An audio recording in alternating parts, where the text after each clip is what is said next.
생각해 보면 예수님이 명령하신 게 뭐냐면 제자의 수가 많아지게 하라 이렇게 말씀하신 그 예수님의 명령이 있습니다. 그래서 제자들의 수가 많아지게 하고 제자로 삼고 세례를 베풀고 내 가르침을 전해라. 예수님 분명히 그렇게 말씀하셨습니다.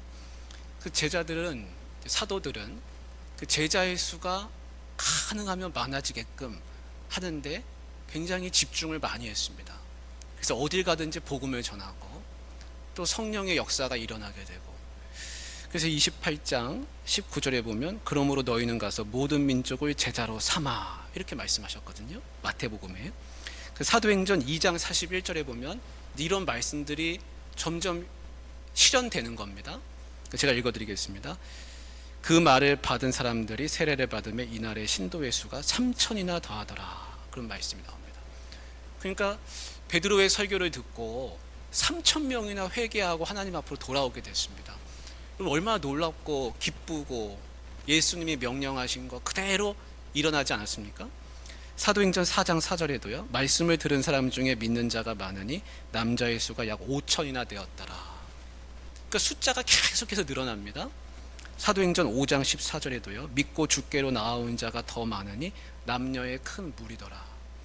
그래서 성령의 충만함이 임하고 그때부터 시작해서 계속 이루어지는 이 모든 일들을 보면 처음에 120명이 마가의 다락방에서 성령 강림 사건을 경험하면서 기도하지 않았습니까? 기도하고 성령 충만해지고 복음을 막 전파하기 시작하고, 그 전까지는 다 숨어있던 제자들, 몸살이던 사람들이었는데 이제 복음이 모두에게 전해지기 시작하는데 그걸 들은 사람마다 다 돌아오는 겁니다. 그러니까 이 예수님이 명령하신 일을 행하면 수가 많아지게 되고 그 많아진 걸로 인해서 더 좋은 일이 생겨야 됩니다. 그런데 오늘 말씀은 시작은 어떻게 됩니까? 6장 1절에 그때의 제자가 더 많아졌는데 하면서, 많아졌는데 하면서 무슨 일이 생기는 겁니다. 이건 숫자가 많아짐으로 인해서 생겨나는 일종의 그 보여지는 숫자 그 뒤에 가려지는 어떤 다른 문제점이라고 할 수 있습니다. 여러분, 숫자가 많아지면 좋은 줄 알았습니다.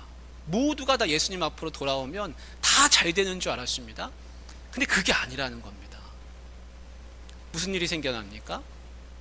파당이 생겨나고 그리고 서로 원망하는 일이 생겨나게 됐습니다.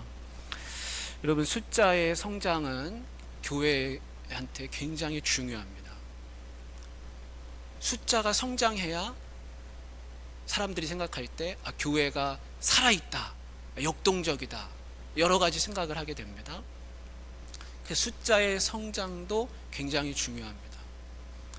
숫자가 성장하지 않고 역동적이고 활발하게 움직이는 교회들도 있습니다.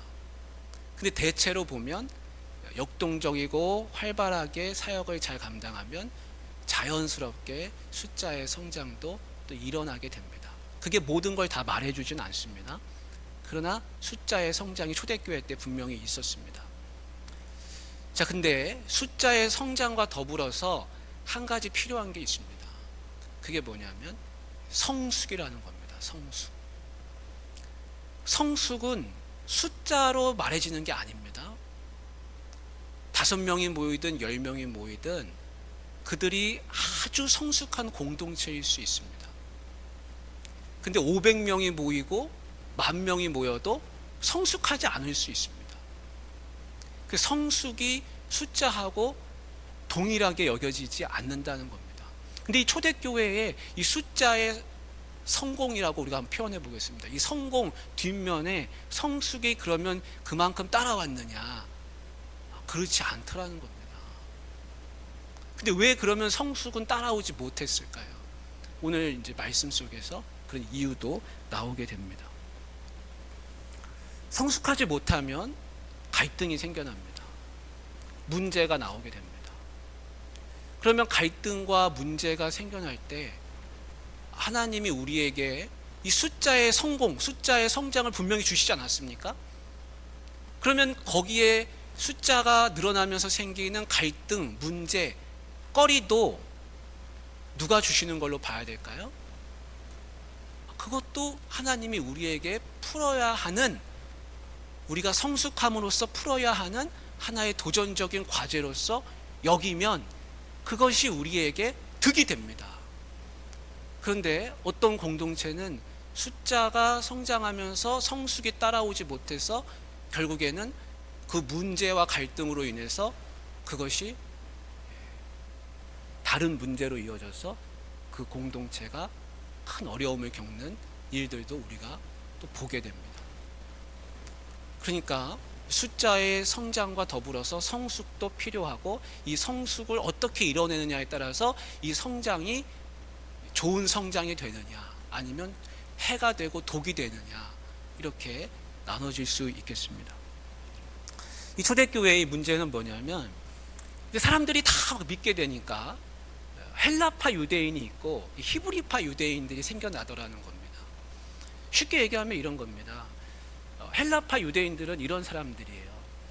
태어나기를 어디서 태어났냐면 이 팔레스틴, 이스라엘, 이 가나안, 이 팔레스틴 지역 말고 다른 저 멀리 어디, 뭐 예를 들면 사도 바울 같은 경우는 다소가 고향이거든요. 저 다소에서 태어났다든지. 그건 다 헬라 지역입니다. 팔레스틴 지역이 아닙니다. 저 구브로에서, 바나바 같은 사람은 구브로 사람이었어요. 지금 키프로스라고 하는 그 섬이죠. 지중해에 있는 섬.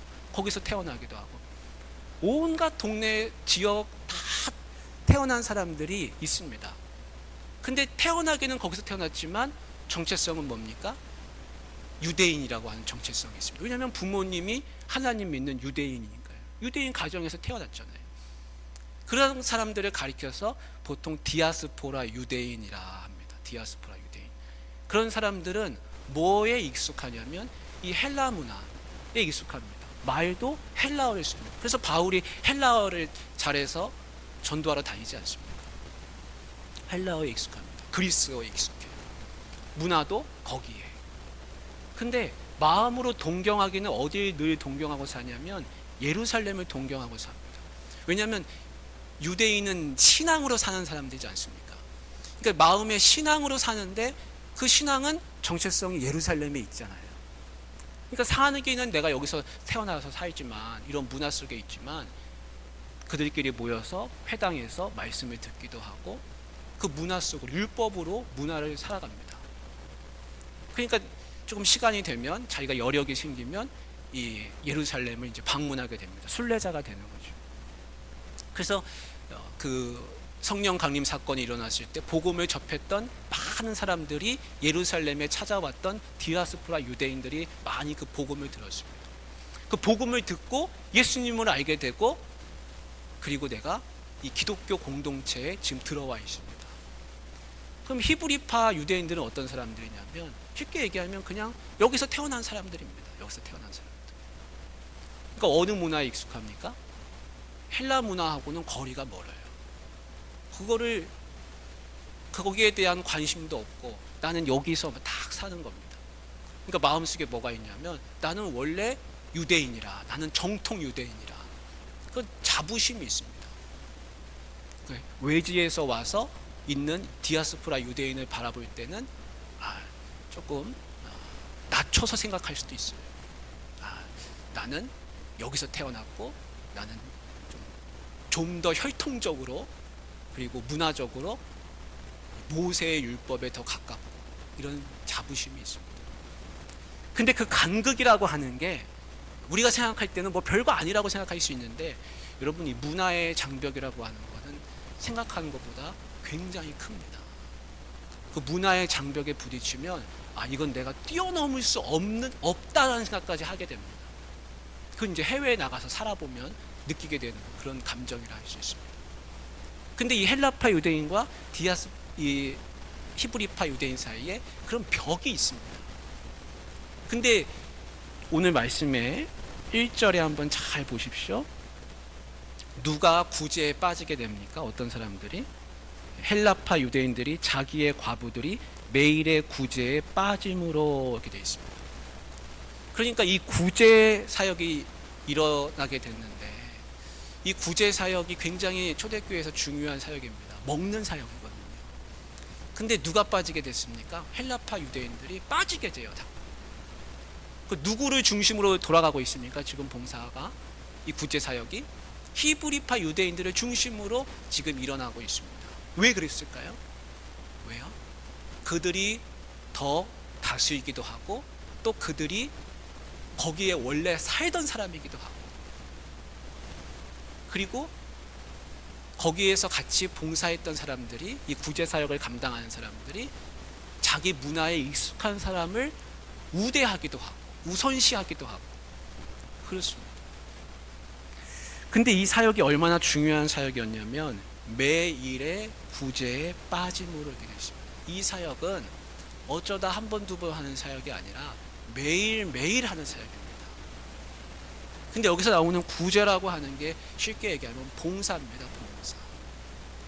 우리가 보통 디아코니아, 봉사라고 하는 그 개념입니다. 근데 거기서 빠집니다. 근데 히브리파 사람들을 원망하게 됩니다. 원망하게. 여기 빠진다는 말의 뜻이 뭐냐면 소홀히 하다, 관과하다, 무시하다, 이런 뜻이 담겨져 있습니다. 그러니까 먹는 문제, 이 주방 봉사를 감당하면서 소홀히 여김을 받게 되더라는 겁니다. 여러분, 그때 그 감정이라는 게 어떻겠습니까? 이거 먹는 문제입니다. 거기에 대해서 굉장히 예민하게 반응하게 되죠. 중요한 사역입니다. 그 원망하게 됩니다.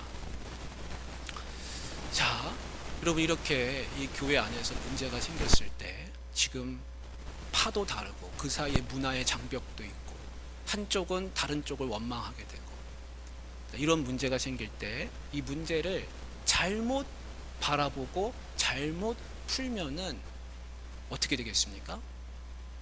초대교회를 히브리 사람들이 모이는 초대교회와 헬라파 유대인들, 디아스포라 유대인들이 모이는 교회로 잘못하면 나눠버릴 수가 있습니다.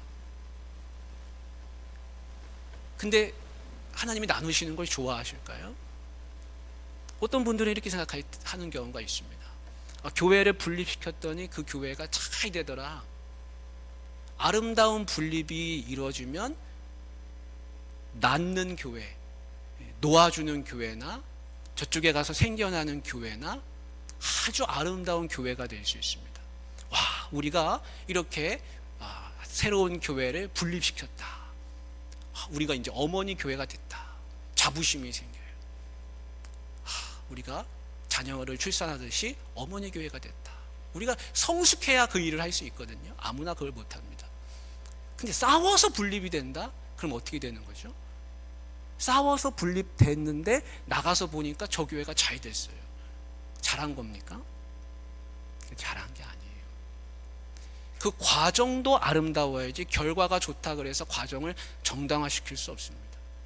왜냐하면 그 과정에서 엄청난 상처와 부작용과 많은 사람들이 이 신앙에 대해서 회의를 느끼고 어려움이 많이 생기거든요. 그래서 그런 분립은 일어나지 말아야 됩니다. 근데 지금 이 사도들이 이 제자들이 문제를 잘못 풀게 되면 교회를 나눠버릴 수 있습니다.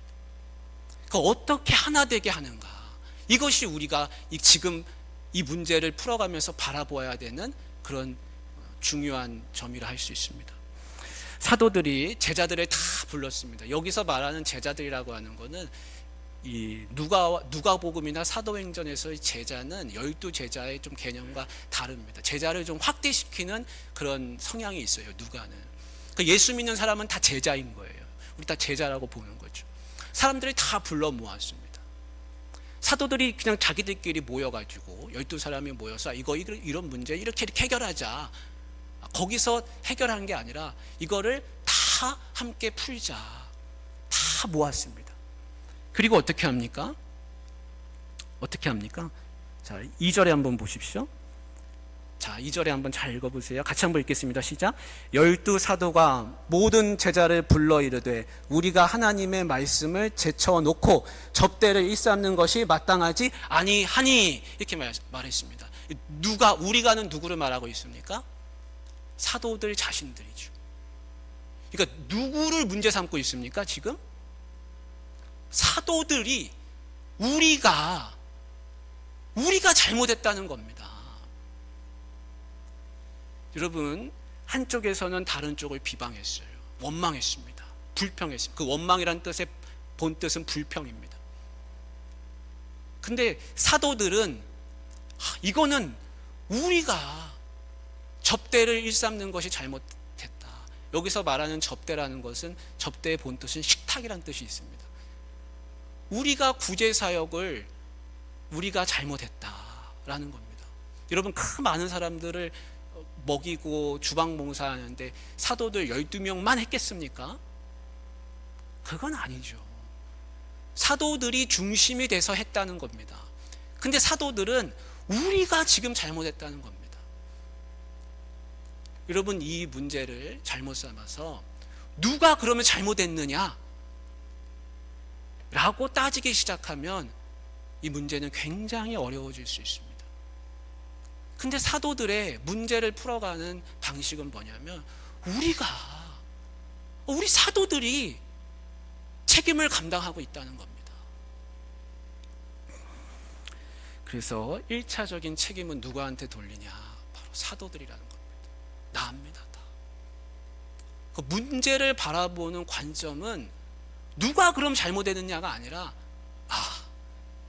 지금 우리 교회가 이렇게 된 거는 내 탓이다. 내가 잘못했구나.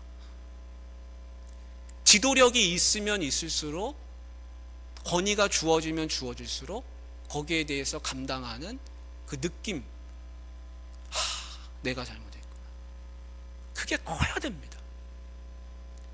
근데 세상은 어떻게 하냐? 세상은 지위가 있고 권력이 있고 그런 사람일수록 누가 잘못했는지를 찾아냅니다. 그 찾아내는 게 아니에요. 자기가 잘못한 겁니다. 사도들이 뭐라고 이야기하고 있습니까? 말씀을 제쳐놓았다. 말씀을 제쳐놨다는 겁니다. 똑바로 안 가르쳐서 이렇다. 우리가 잘못한 거라. 여러분, 그 사도들이 이제 구제 사역에 집중하다 보니까 자기들이 뭘 잘못했는지를 알게 됐습니다. 우리가 하나님이 맡겨주신 이 공동체를 잘 지키기 위해서 말씀과 기도에 전념해야 하는데 그렇지 못하고 이 구제 사역을 하느라 이거를 제쳐놓았구나 라는 걸 알게 됐습니다. 지금 이 접대하고 이 구제 사역 봉사하는 거, 디아코니아, 이게 잘못됐다는 게 아니라 그게 덜 중요하다는 것도 아닙니다. 근데 뭘 놓쳤습니까? 내가 해야 할 일을 제대로 감당하지 않았다. 내 본연의 일을 감당하지 못했다 라는 그 자기의 반성이 있습니다.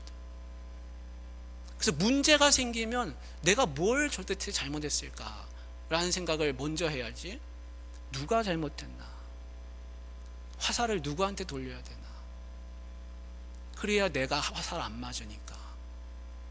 그렇게 문제를 풀면 어려움이 생길 수밖에 없습니다.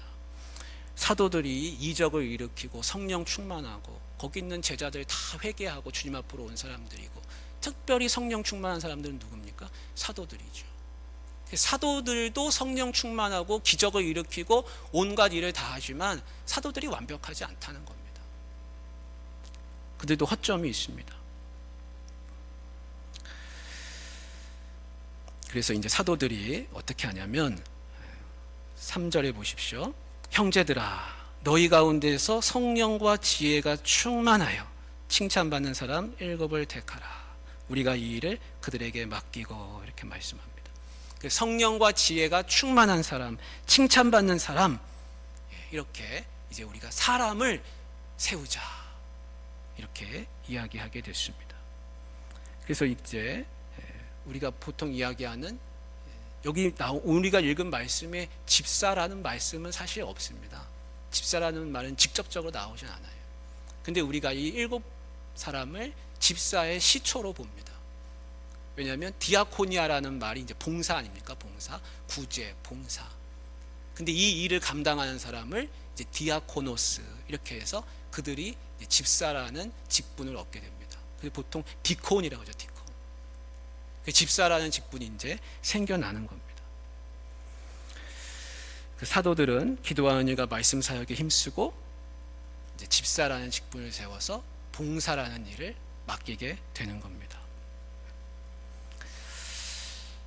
자, 사도들이 우리의 책임이라고 먼저 이야기하니까 이 문제가 이제 잘 풀리게 됐습니다. 그리고 사람을 세우는 그런 일로 이제 이루어지게 됐습니다. 그러니까 사람들이 어떻게 이야기하는가? 온 무리가 이 말을 듣고 크게 기뻐했다 그럽니다. 크게 기뻐했다. 그래서 5절에 보십시오. 온 무리가 이 말에 기뻐하여 믿음과 성령이 충만한 사람, 이렇게 사람을 세워가게 됩니다. 스데반이 먼저 나옵니다. 스데반. 근데 우리말 성경에는 이게 조금 이해가 이렇게 될 수 있습니다. 믿음과 성령이 충만한 사람 스데반과 또 빌립과 브루고로와 이렇게 읽어 나갈 수가 있는데, 사실은 어떻게 돼 있냐면 믿음과 성령이 충만한 사람 스데반까지이고 나머지 빌립과 브루고로와 니가노로와 이렇게 나갑니다. 그러니까 스데반이 성령과 믿음과 성령이 충만한 사람이라고 직접적으로 얘기되는 사람은 사실 스데반입니다. 스데반. 그리고 나머지 뒤에 나온 사람은 그 말이 꾸며주는 말은 아니에요, 사실. 그러나 어쨌든 사도들이 처음에 사람을 선출할 때 성령과 지혜가 충만하여 칭찬받는 사람 7을 택하라 했기 때문에 7사람이 뽑혔겠죠. 근데 이 뽑힌 사람들을 우리가 참 보면은 초대교회가 이 문제를 어떻게 풀려고 했는지를 조금 이제 알 수 있게 됩니다. 믿음과 성령이 충만한 사람 스데반이 있습니다. 그리고 빌립, 브루고로, 니가노로, 디몬, 바메나가 있고요. 그다음에 맨 마지막에 보면 유대교에 입교했던 안디옥 사람 니골라 이렇게 되어 있습니다.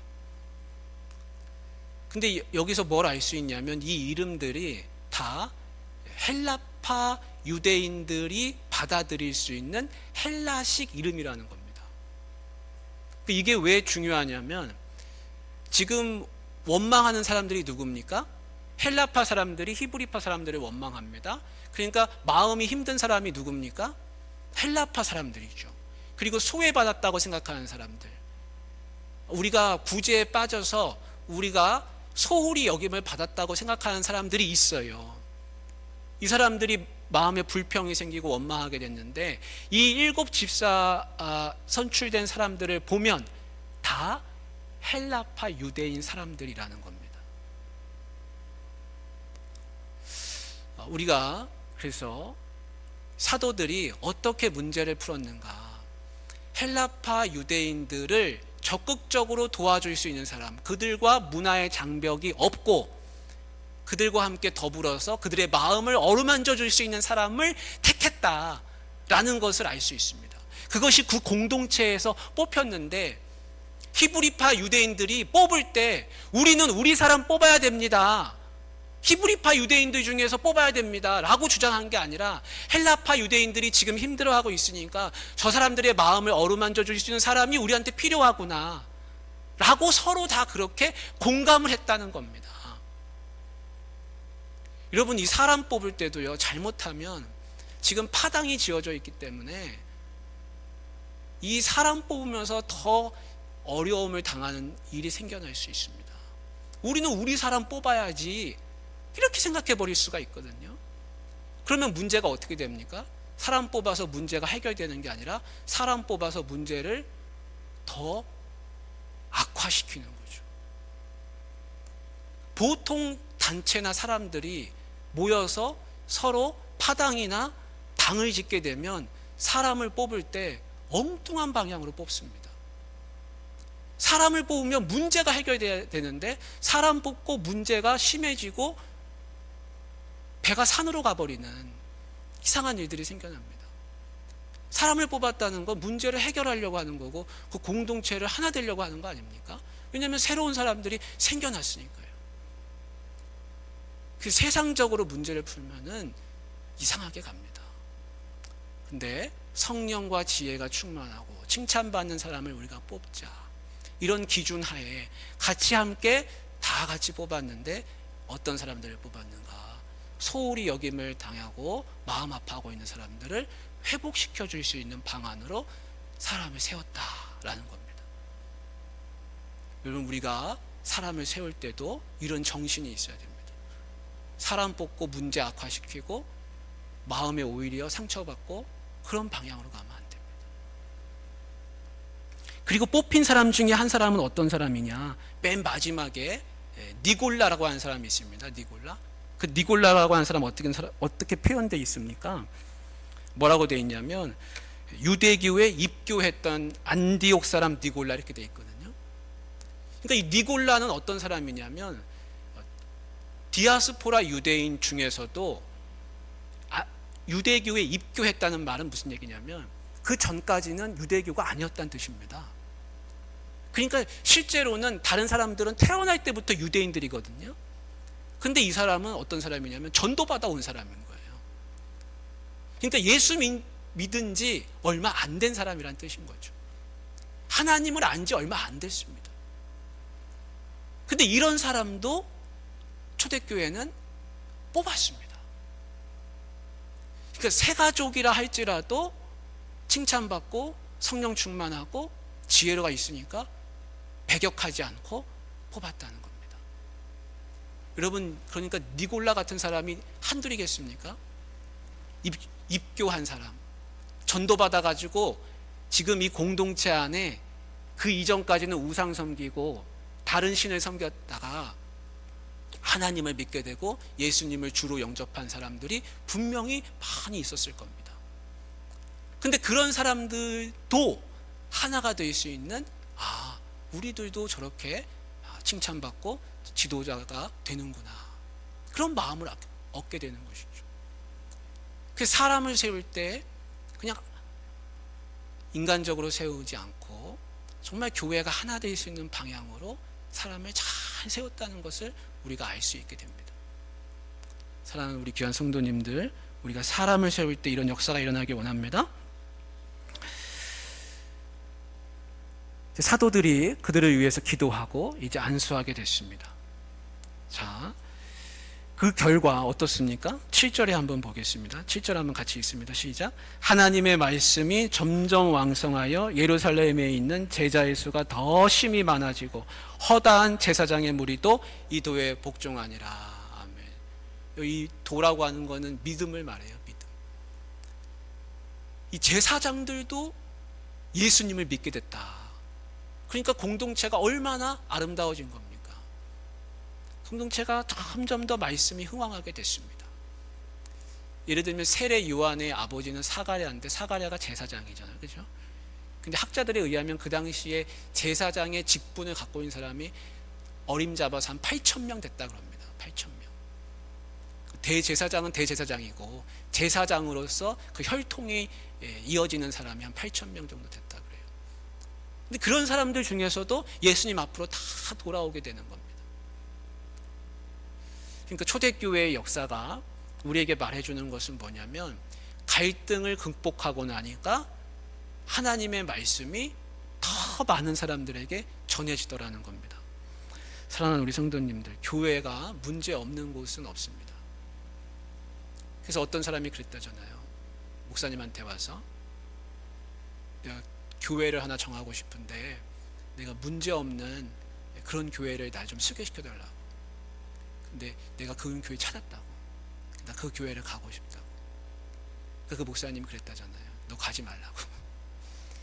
당신이 가면 그 교회 문제 생긴다고. 여러분, 교회가 문제가 하나 없다고 한번 생각해 보십시오. 나 같은 사람이 교회 들어올 수 있겠습니까? 저 같은 사람이 교회 들어올 수 있겠습니까? 교회가 문제가 없으려면요, 어떻게 하면 문제 없냐면 사람을 다 걸러내면 됩니다. 당신은 이러니까 오지 마시오. 당신은 오지 마시오. 당신은 이런 이력이 있으니까 오지 마시오. 그러면 그 교회는 문제가 없을 수도 있지요. 그러나 그게 복음을 전하는 겁니까? 그건 복음을 전하는 게 아닙니다. 교회는 누구나 다 오십시오. 절름발이도 오시고 눈먼 자도 오시고 빚쟁이도 오시고 쫓겨다니는 자도 오시고 오갈 데 없는 사람들 이리로 오십시오. 그 문을 열어두고 문제 있는 사람들을 다 받아들이는 곳이 교회입니다. 그러니까 교회는 문제가 없는 곳이 아니라 문제가 많이 생깁니다. 근데 그것이 문제가 되지 않는 건 뭡니까? 바로 초대교회가 보여주는 것처럼 하나님의 말씀, 기도, 성령의 충만함, 그리고 문제를 극복하는 이런 지혜로움, 이런 것들이 있기 때문에 다 이겨나가는 겁니다. 역사가 지금까지, 초대교회부터 지금까지 역사가, 이 기독교 역사가 보여주는 건 문제 없는 교회는 한 번도 없었다는 겁니다. 그런 교회는 없었고 그런 시대도 없었고, 그러나 교회가 지금까지 올 수 있었던 건 뭐냐면 바로 이 초대교회가 이렇게 문제를 극복해서 원망스러운 일을 극복하고 말씀이 점점 더 흥황해졌다는 이런 지혜를 우리에게 주기 때문에 지금까지 다 이겨온 겁니다. 그래서 문제 없는 곳으로 나는 가겠다, 그러면 그분은 그냥 집에서 유튜브 보셔야 됩니다. 혼자 신앙생활 하셔야 됩니다. 같이 신앙생활 한다는 거는요, 문제가 있는 거예요. 나도 문제가 있고. 그렇지만 하나님이 한 교회를 이루게 하신 것은 이 성령의 충만함으로 이 문제를 다 이겨나갈 수 있게 하시는구나, 그렇게 마음에 믿어야 할 것입니다. 사랑하는 귀한 성도님들, 우리 한국교회가 많은 여러 가지 어려움도 있고 힘든 일들도 있지만, 그러나 말씀이 흥황해가지고 우리 여기까지 오지 않았습니까? 더 잘할 수 있고 또 말씀이 흥황해서 놀라운 하나님의 역사가 일어날 줄로 믿습니다. 같이 우리 좀 기도하면 좋겠습니다. 기도할 때 하나님 아버지, 우리 교회에도 하나님의 역사가 일어나게 하시고 성령의 충만함으로 모두가 다 하나 되게 하나님 도와주시옵소서. 그리고 놀라운 일이 일어나게 하시고 말씀이 흥황하게 하게 해달라고 여러분 기도하시기를 바랍니다. 우리 앞으로